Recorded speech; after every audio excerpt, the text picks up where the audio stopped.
Ayan, isang mapagpalang araw po sa inyong lahat mga idol. Ayan na, kita nyo na mga idol, andyan po kami, bumalik po kami dyan po sa Barangay Mataas para po ibigay yung wheelchair ni Tatay Arnel. Ayan na po yung request po ni Nanay Salve, yung kanyang kapatid po, para hindi na po siya mahirapan, para mapainitan din si tatay sa labas, hindi na po siya magbubuhat.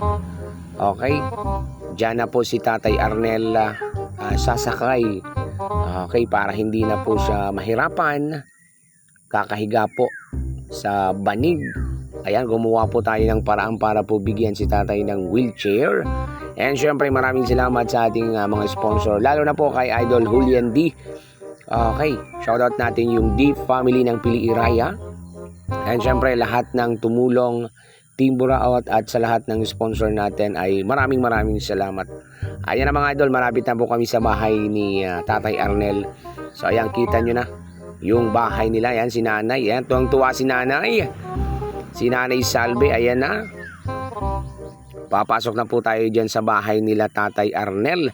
At tuwang-tuwa po si tatay talaga nung tayo ay nakita na dala-dala yung sorpresa natin.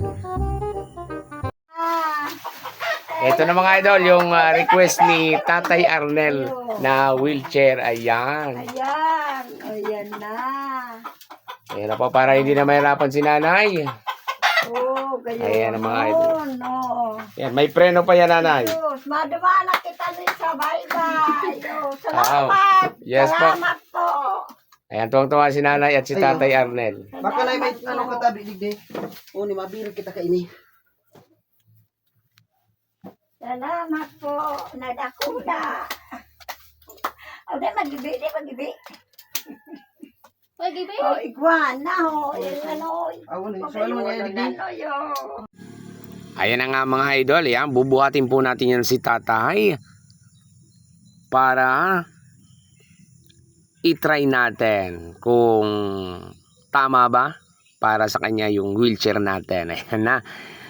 Ayan na, binuhat na dyan ni Kuya Cool si Tatay Arnel. Ayan, medyo mabigat pa si tatay talaga, pero kayang-kaya naman ni Kuya Cool. Ayan na, binuhat na ni Kuya Cool dyan. Yun.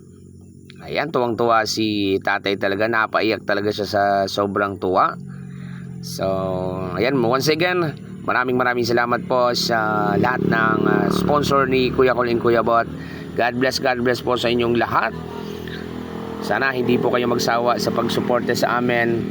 Lahat po ng ating ginagawa ay para po makatulong at makapagpasaya po sa ating mga ka-idol. God bless po. And ingat po kayong lahat.